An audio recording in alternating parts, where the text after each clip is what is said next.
Okay, so I'm going to share my screen, and not to be a fun spoiler, but I got to watch every single one of the Tips from the Tops videos already, and I feel like a better person for it. And because of what's coming, there's this particular line that one of the diamonds said that I'm just going to hold forever because I loved it so much. It said, if you don't feel like you can add value to people, then you need to start adding value to yourself. And when you do that, it allows you to have things to give to other people. And so one of the things that I like to do, and I want to be purposeful about, and I like sharing that with each one of you because it's encouraging. I like to hear your perspective. It's just spending a little bit of time investing in ourselves. So this is going to be a time that we're going to work through this worksheet, and we're going to listen to John Maxwell, which the man can't say one thing wrong. I honestly feel like he is appointed for this topic in particular. But self-sabotage, I wonder if anybody would be willing to share something that they've identified in themselves that they self-sabotage, like a way that they do that. A lot of times people do it with weight, where if they feel like if they're heavier, they feel more protected. And it sounds crazy, right? But they eat unhealthy and they gain weight. I mean, I personally have been through that. So does somebody want to unmute before we start this and share a way that they've self-sabotaged? I'm not asking you to wear a bikini in public. It's close to it, but it's not that bad. Anybody? Stacy, tell me. Oh yeah, unmute. Okay, so I'm actually not sharing my example. I'm going to share my husband's example, but he would share this with you. So he was doing such an amazing job all day, during the day, doing all of the right things. And then he would get to the end of the day at night, in the middle of the night, and he would binge eat. And he just couldn't figure, that out. Like, why am I doing all of the right things, while everybody's watching during the day? And then when no one's watching, I go back to this whole thing. And so he's done a lot of personal growth. And it no longer does that, but that was a big thing to work through. That's actually really powerful, even just in our industry. Like how many customers do we have that are, taking the products and doing the right thing? And then a lot of times we avoid looking at the part of us that's hard to look at. So when they say, I don't know, I haven't noticed a change, I'm not getting results, this could be happening and we don't even know it, because that's a really hard conversation to get into. But wouldn't it be awesome if you said to them, is there a chance at all that you could be self-sabotaging? I mean, I know asking that can open up a can of worms, but sometimes it just has to be opened. Anybody else want to share before I press play? All right. So I'm gonna do it. Yay. Okay. So I can tell you that I know that I'm self-sabotaging, but I can't put my finger on it. So I'm excited for this today. I'm excited to go through this and kind of try to take a look into myself a little bit more. But all day long, I feel like I fill my pockets of time with things that are kind of like meaningless, or I feel like I need to tackle this task today, like, taking a toothbrush to my cabinets that have creases and crumbs get in. Why do I feel like I need to do that today? It's the end of the month. I should be trying to reach my goals, but that's the kind of stuff that I do. And I know it's self-sabotaging, but I have to figure out. So first of all, I'm a very creative thinker. And so getting myself to organize my work and I fill it with dumb things, and I need to figure out why. Why am I doing that? I've been in the business in Plexus since 2014, sitting at a pretty senior Ruby and maintaining for the most part, but there and not anymore. Why? Big question. Okay, first of all, huge congrats for being senior Ruby for 6 years? 8 years. 7, 8, almost. Yeah. Well, honestly, I mean, I know people that have gotten to a point and they drop completely back because they don't do anything. So you're clearly working your business. But I will say, I relate to that, and I know what it is, because when you know you have something to do, whether it's messaging someone, making a post, usually I feel a little bit of like a little ounce of fear. I'm just like, oh, I don't really want to talk to her. Or I know she's going to say something I don't want to hear. Or I literally think through all these negative things, and I think maybe I should do this first and then I'll do that, which is the toothbrush to the cabinet example that you just gave. And do you time block? No, Okay. I probably should. Well, I don't either yet, but on day one of Tips from the Top, you're going to watch this video by Christina Williams, and your mind's going to be blown, and you're going to want to time block yourself. So we just started doing this in the last week, and I thought it would be restricting. It's so freeing. So I would imagine self-sabotage is your way of protecting yourself from hearing things you don't want to hear and experiencing feelings you don't want to feel. It all makes sense. Thank you for sharing that. So I'm going to press play, and then you just make sure you have your worksheet or just listen along.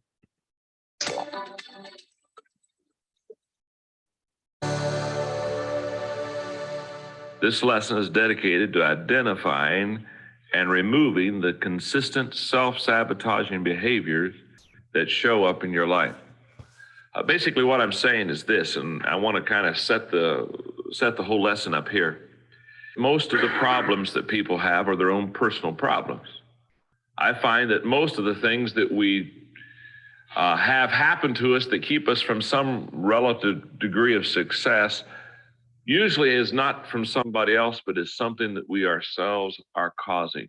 So I sat down and I began to think about this self-sabotaging behavior that we're doing and going through.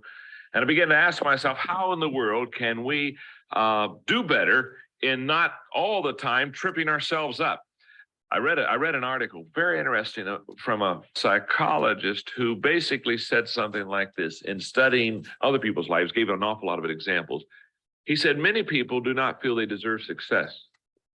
And in the process of finally achieving some degree of success in at least other people's eyes, they feel so undeserving of it and uncomfortable with it that they many times do something, maybe subconsciously, but do something to mess themselves up, to get them out of a position of which they are not comfortable with. That's self-sabotaging behavior. And all I'm saying is, in the many years that I've worked with people in relationships, I'm saying most of the people who don't make it not because they can't make it. They don't make it because they do something to themselves along that journey that keeps them from being all that they can be and reaching their potential.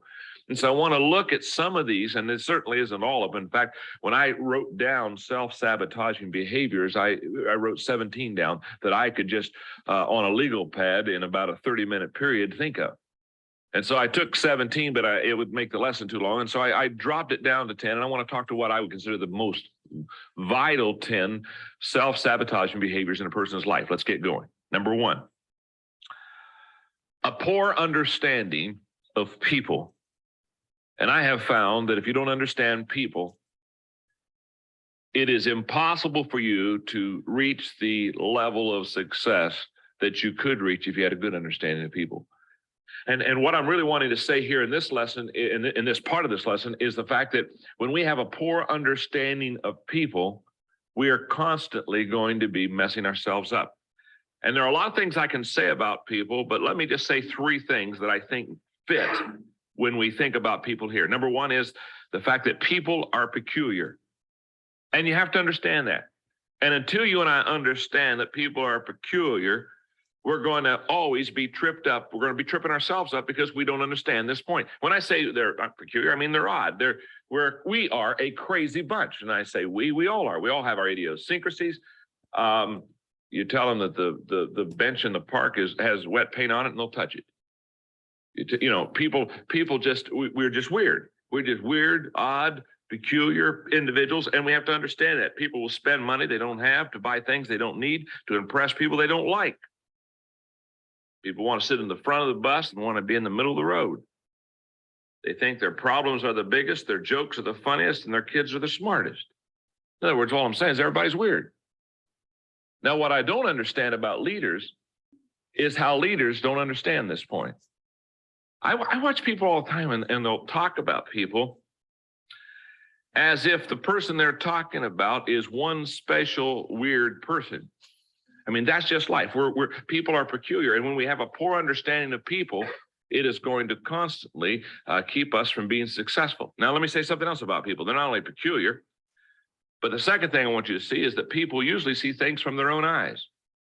And every scenario that a person builds up in their life is built from their own perspective that we all see from our own eyes. And the third thing is that most people are insecure. Now, when you realize those three things about people, and insecure people resist change, they won't risk.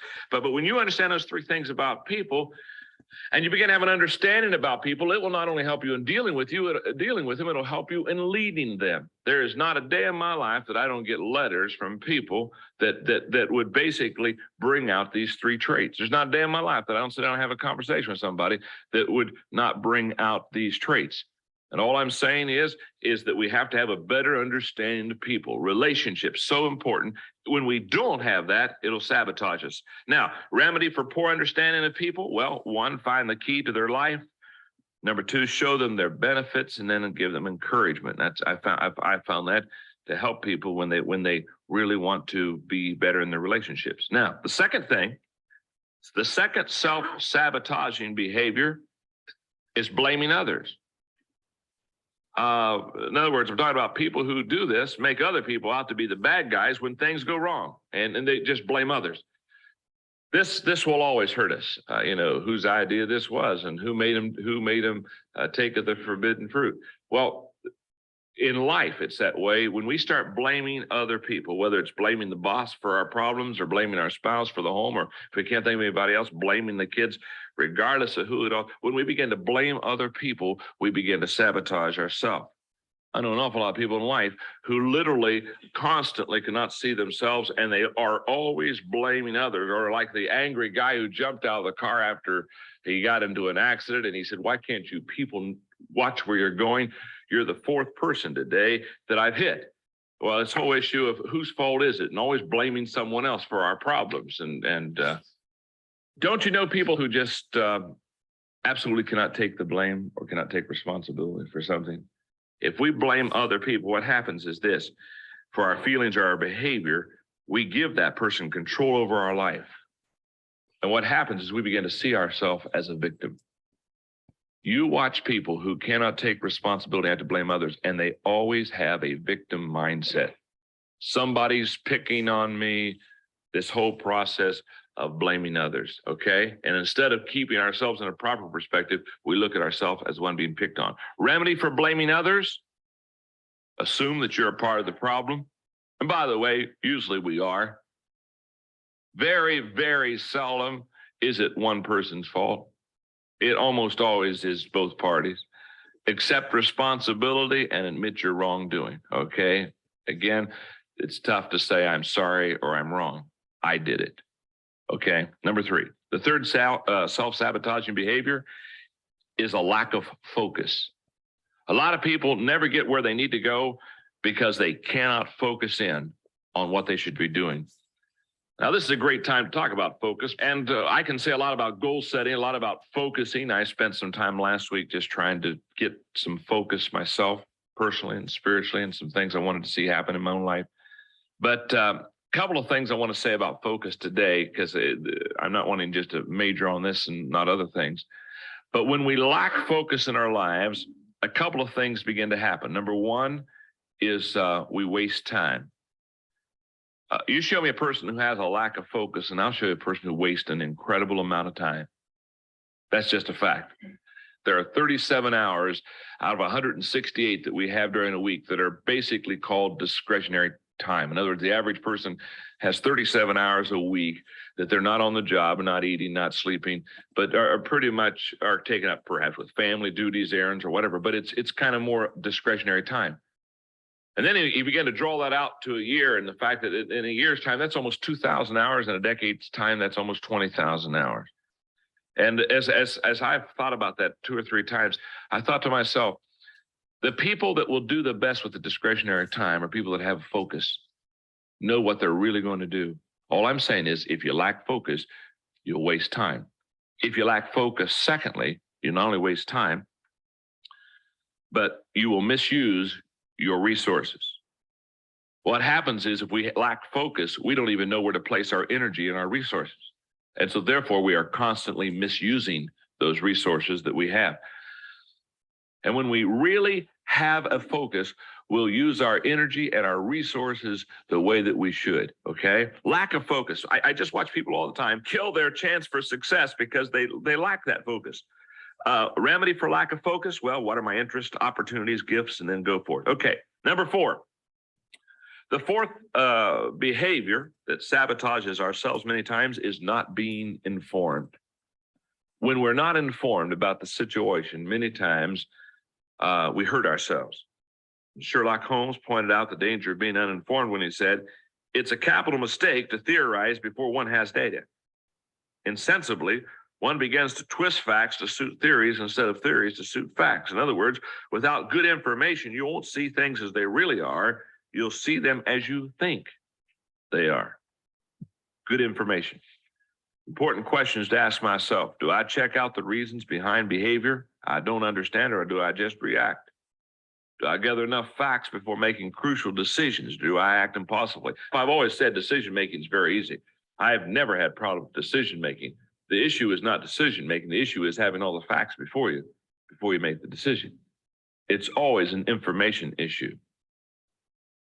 Do I gather enough facts before making crucial decisions? Another thing, facts mean very little until they are rightly understood, related, and interpreted.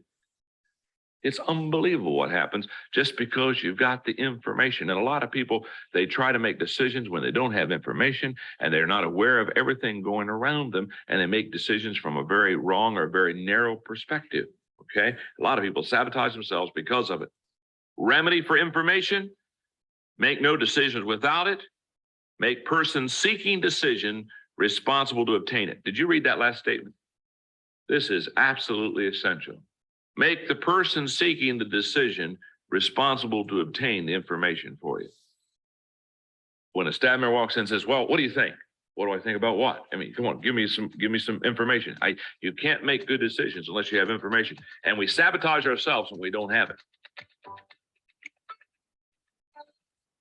Okay, so I will say, so far I've already had like 10 different like little stories or memories going through my head of where this has happened for me. Anybody, what's like the biggest takeaway? We're not even close to done, but we'll have more time to do this. Biggest takeaway, anyone that wants to share?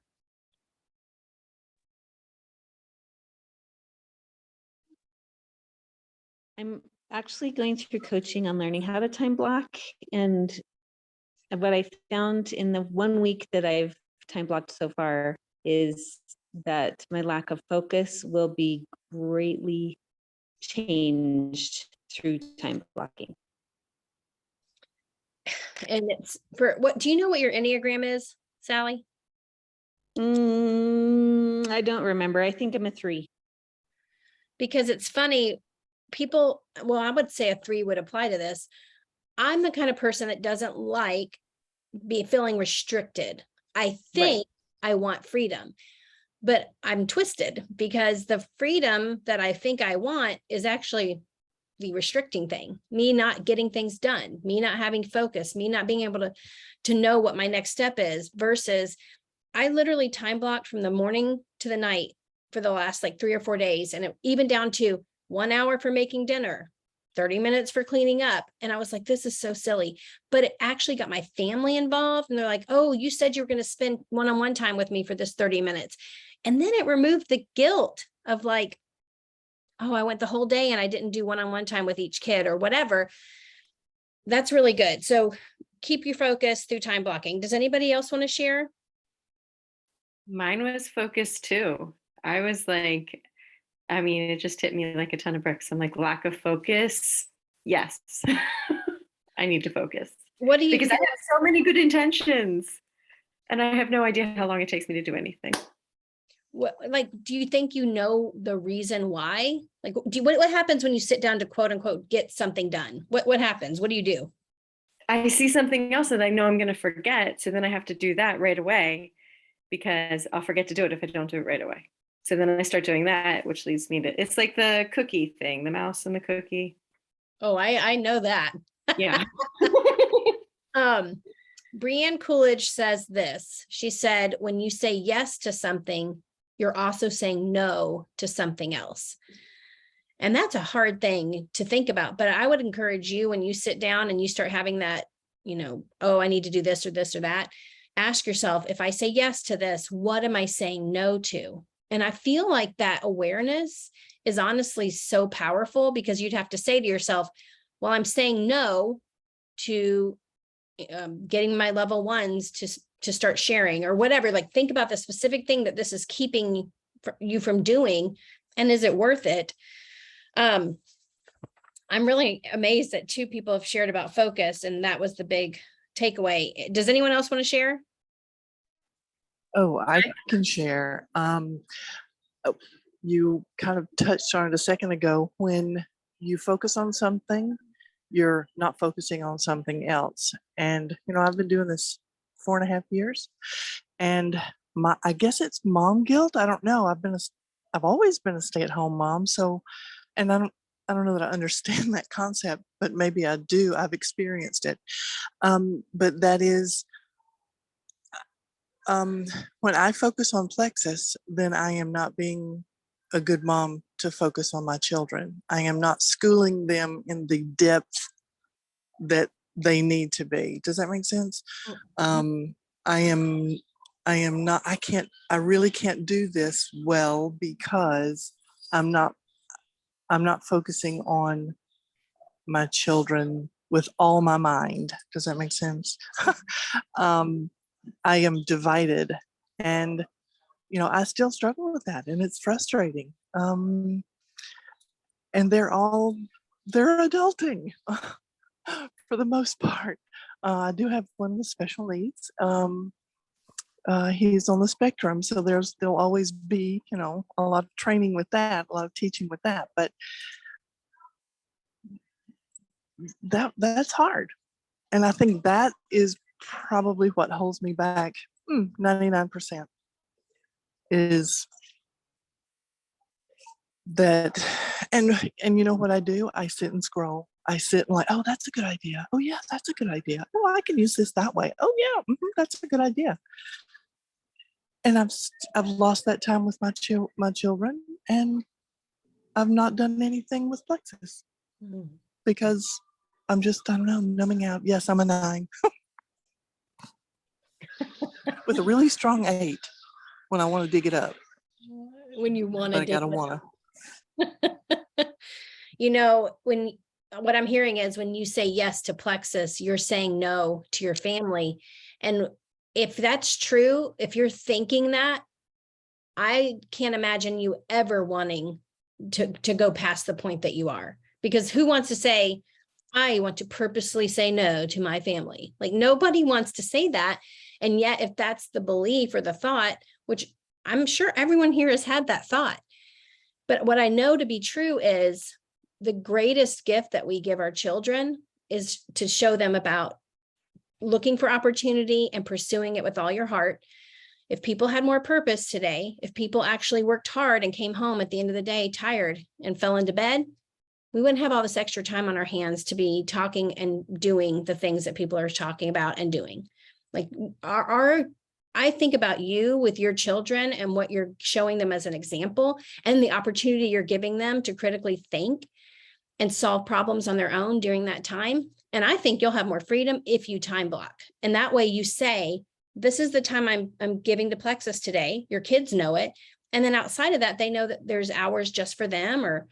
There's so much that we can do to remedy this. But again, everything that he's sharing about is, imagine you're going to the pool and you have arm floaties on both sides.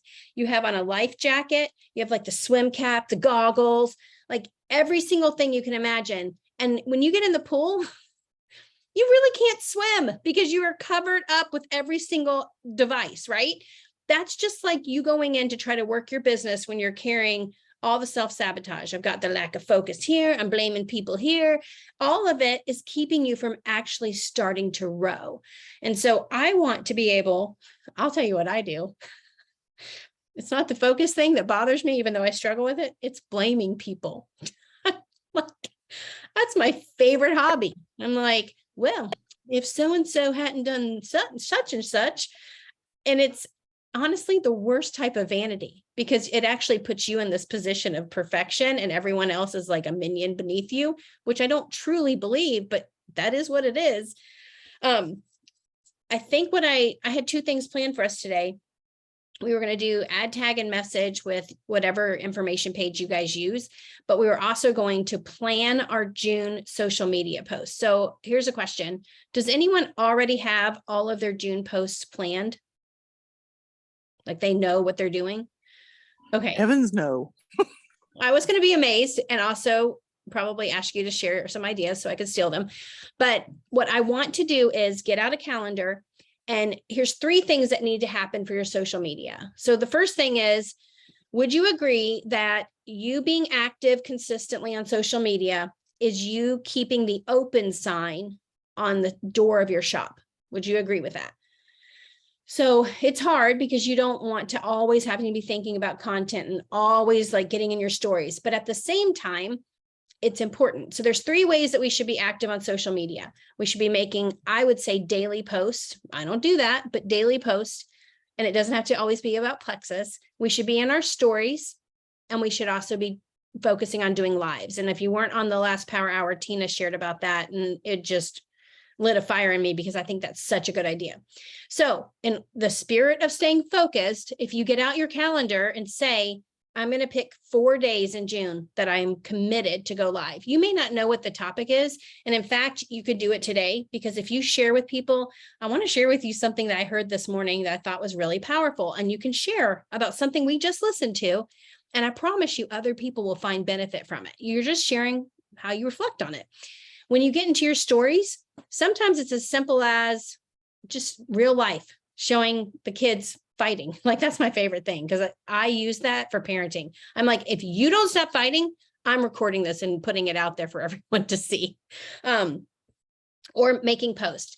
My best tip for you with posts is go to the top people that you love to follow, save all of the posts that you love. They don't even have to be always about Plexus, and then go and work to rewrite them and get a photo for your own. I like doing that because it kind of helps me with that creative, like maybe I can't think of an idea, but I see theirs and I go, oh, I feel like I could do that and change it a little bit. So let's work on our calendar for June of what we're posting and when we're going to go live, and ideas for stories. Again, people like to do stories where they pick a theme by week. Maybe I focus all on gut health week 1. Week 2 is all about blood sugar. Week 3 is all about the community. Just pick topics, but go ahead and just get busy working on your June calendar. Hey, Jennifer, I have a question really quick. I hope you don't mind. So you mentioned you were a person that you felt like time blocking restricted you even more. How did you kind of get over that and decide, okay, I'm going to try the time blocking? Okay, Does so that make sense? it does. I kind of want to cheat and like give you guys Christina Williams' video that's supposed to be on the first. Okay, so there's something about Fallon Reeb, Christina Williams, Brittany Howard. And if you're, is anyone on their team on this call? Probably not. There's something about those 3 women that I'm drawn to. And what it is they have a no excuse mentality. They are incredibly strong. They are determined, and they prioritize personal growth to the highest level. They believe that it's 80% mindset, 20% skill set, which I agree with. And so I'm very drawn to them, and there's no excuses. There's no like gentleness in their directness. It's like, this is important, and you either prioritize it or you don't. And I watched that video and it just completely twisted the way that I saw it, because I don't feel like I'm living in time freedom. I don't feel like I'm living with focus. I don't feel like I'm going to bed thinking, yes, I got all that done. So something has to change.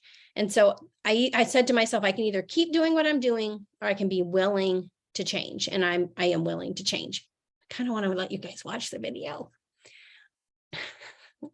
Okay, how about this? If you private message me on Facebook and then you promise me, you like give me the emoji with the fingers crossed. Not that it really matters. I just don't like when people say that's not fair. I'll give you the link to the video.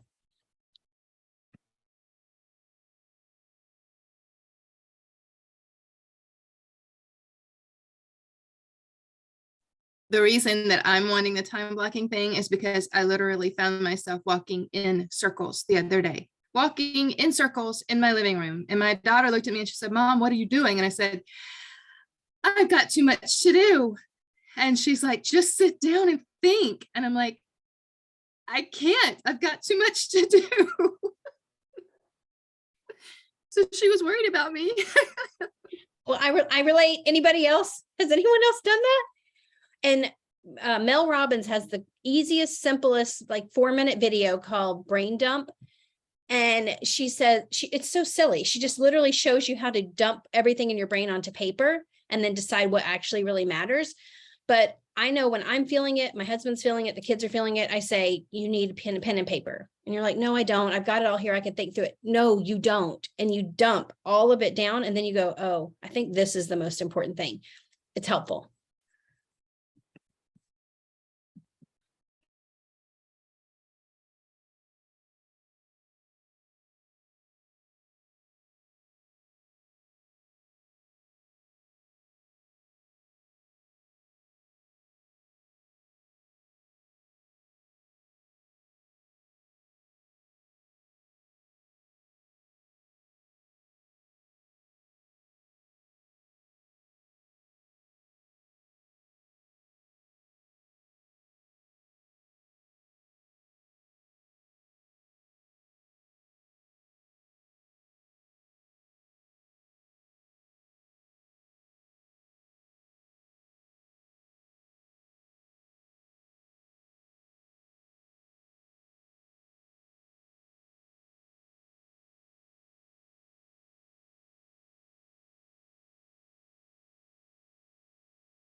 Can I just mention something real quick?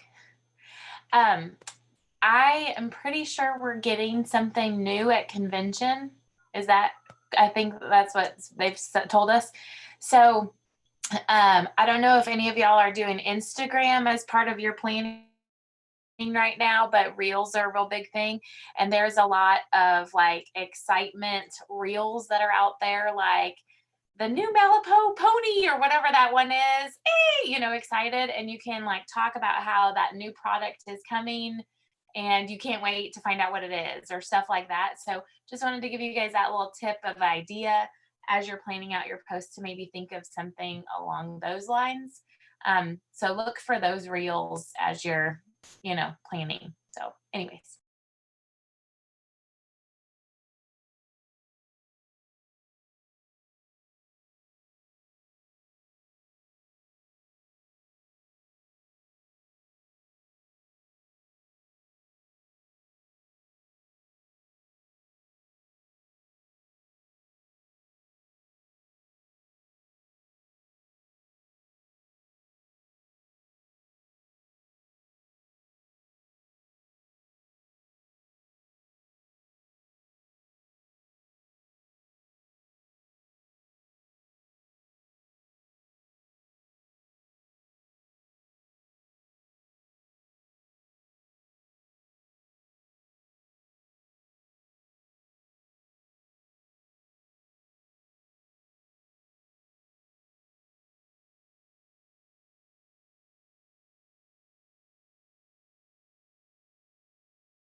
Tina, yeah, will you share what you were sharing in the chat about how you plan? Yeah, this has kind of worked really good for me. So I just pulled up my Word document that I have, and I'm like, I have a ton of posts I can do. So I write down like topics, and some of the topics I've got are like bravery, taking chances. Another topic is that I have is having boundaries, and letting go of the past, being bold. So I kind of will write a topic and then I'll write little things under it. Another one is forgiveness. And this is obviously like non-plexus stuff, right? Forgiveness, letting go of people or things that aren't serving you. Another topic I have.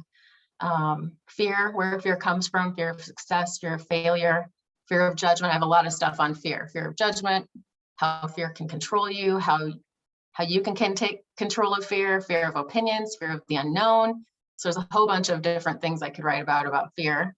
And then like a financial Friday is one of my ideas. And I've got topics under that. I've got healthy relationships with money, Dave Ramsey advice, share my story of the debt snowball and what we've experienced doing that and applying that, paying off debt, cash for college tuition, planning ahead, plan B can be your plan A, share success stories of other people.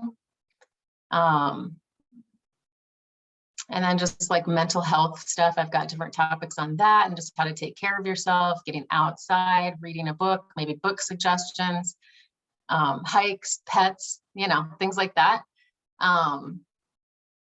Health physically, I have different stories that I want to share personally about some health struggles I've been through in my past that I'm going to share this month. The effects of supplements, effects of food, talking about food.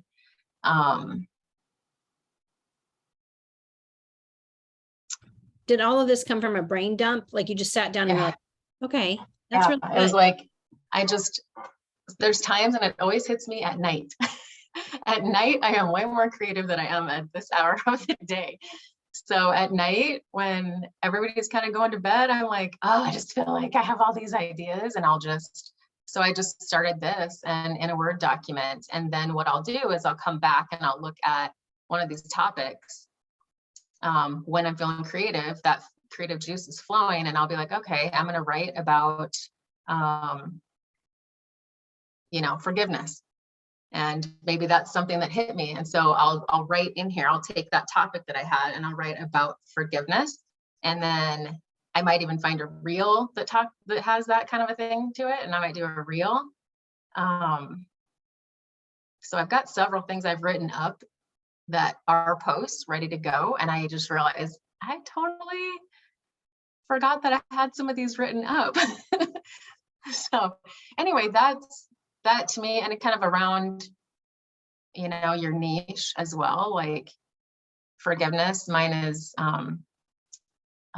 breaking the chains that bind us.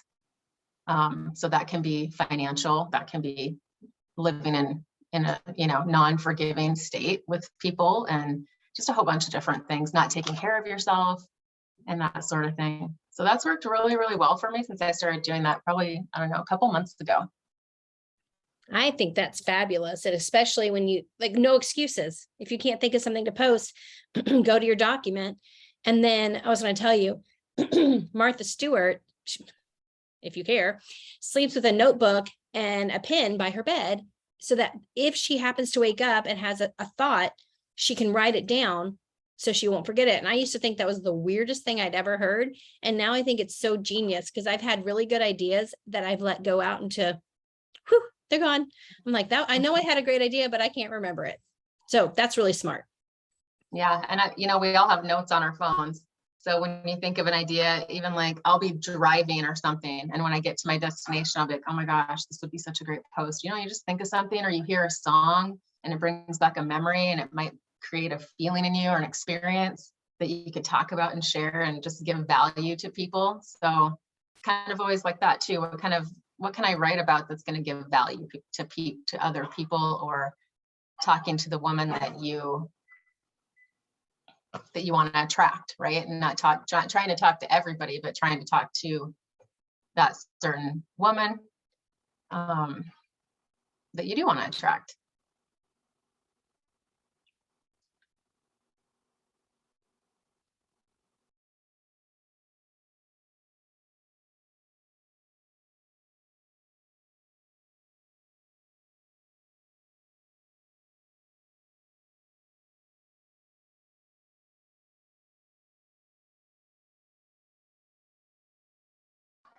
Somebody asked about the list that I made. I think that it's just really, I mean, to me, that's like the ideas that I have that move me. And I think everybody's totally different. And so really sitting down at a time when you feel like, what do you want to talk about? What do you want to add value about? That's kind of, to me, where it starts.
Jennifer, real quick, I wanted to add something too about focus. I'm a hot mess, but I'll change this. Okay. I hate you So, for saying you're a hot mess because you still look like you're about to go to a pageant and I'm over here. Like, okay, really quick. I just wanted to let you guys know that like I'm 11 years in, been doing this is my career. lack of focus is like my number one things. And it's a lot of procrastination and a lot of holding things in my brain and a lot of not doing what we're doing, which is so good. Like I've literally like got 6 notebooks. I'm like, I'm going to write it all down. And I just stare at the pretty notebooks and I don't do the things. But I just wanted to share, just start like with whatever it is for time blocking, just add one thing and time block that. And then if you don't have to have a perfect planned life all at once. But an example I want to give you is, for those of you that saw one of my team members, Shannon Hoskinson, just hit Emerald. And I remember we started chatting about Project Broadcast together. And this is just an example. And I kept saying, I'm going to time block the time to learn a new skill. I didn't. And it's been like this huge weight that gets heavier and heavier and heavier. I need to delegate. I need to systematize things, like all these things. Well, she downloaded it in December and has learned it and plugged it in and time blocks how she uses it.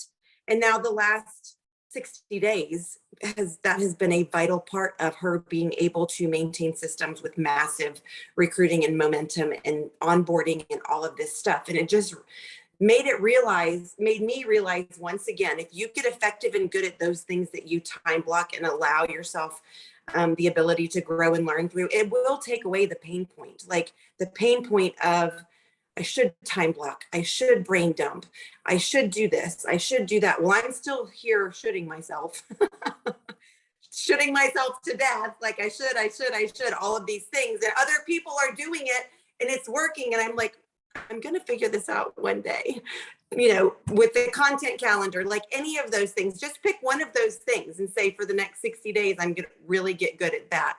And then take a deep breath and move on. So learn from my lack of learning.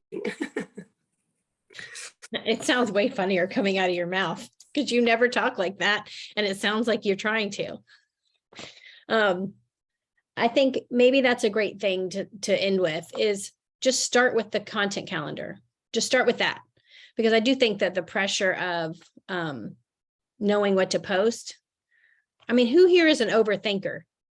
Like you're overthinking it. And I'm going to tell you something. It is the jankety, last minute, worthless post that you put up that someone messages you and says, I just read that and it meant so much to me. And you're like, really? And you want to know something? This is how I know that God is hilarious, because it's in those moments when we just go ahead and put something out. We just say what we're thinking, but we know no one's going to care. He uses that. He doesn't want you to have it all figured out. Just let him do it through you.